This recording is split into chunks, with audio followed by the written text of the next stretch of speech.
Okay, guys, it's episode 7 of Interview with Monster Girls review. And I'm sure everybody's having a good, awesome weekend.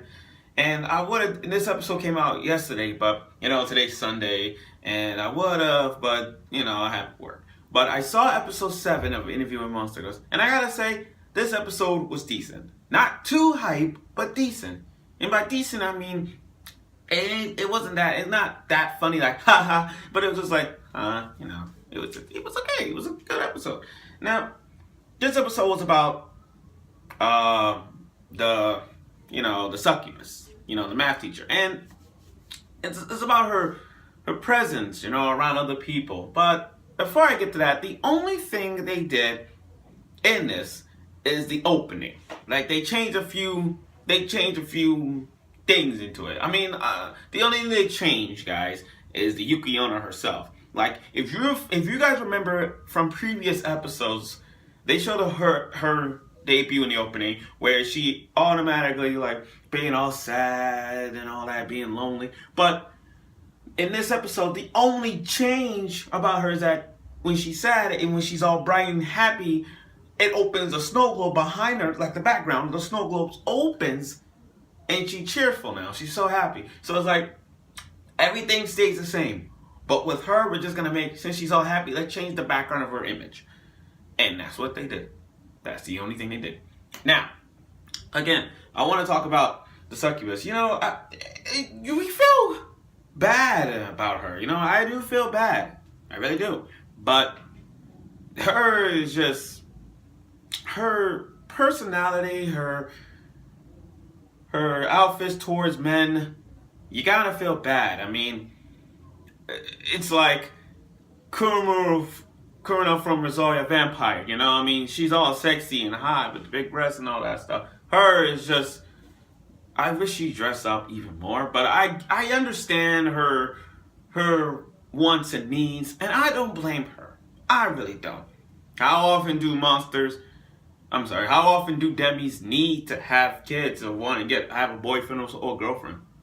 But looking back at it, the ratio now, I mean, there's only 4. Math teacher, succubus, a vampire, gorilla hunt, and a Yukiona. That's it. I think there's more in that school. I really think. I mean, I know the whole world is full of Demis, but four monster girls in this school, that's a little tricky, don't you think? That's a little like something's not right. I got a feeling during out the whole show or manga, we're bound to see more and more and more different monster girls. This is just like 4 of them. But and then then you got this boy named Krutz, who look like a foreign student, but again, he's one of those he looks like a trap character. He's like Nambaka, if you guys watch it, or The Numbers in English, The Numbers, or Nambaka. If you look carefully, he looks like one of those trap characters. It's like it looks like a girl, but it's a boy. You just get that feeling like, oh, he got that short little Kurapika Hunter hair though. Hunter Kurapika, and he has that hairstyle, and you're thinking to yourself, oh, look like a boy. Matter of fact, he looked like the guy from Attack on Titan, the blonde hair boy. I forgot his name, god damn it. But yeah, he looks like him a little bit. And you got the succubus who took off her jackets a little bit. But I'm like, this ain't gonna work. Because normally when they're around her, the aphrodisiac effect kicks in. But for him, he's not. It doesn't affect him. So I'm thinking to myself, is he like, no disrespect. Think to myself, is he gay? Now look, I don't have a problem. I'm being straightforward with you guys. I don't have a problem with Yuri or Yaoi-ness. I don't have a problem with that. I mean, I got friends who likes Yaoi, and I got friends who like Yuri. Hell, I got a friend who likes both. But that's okay.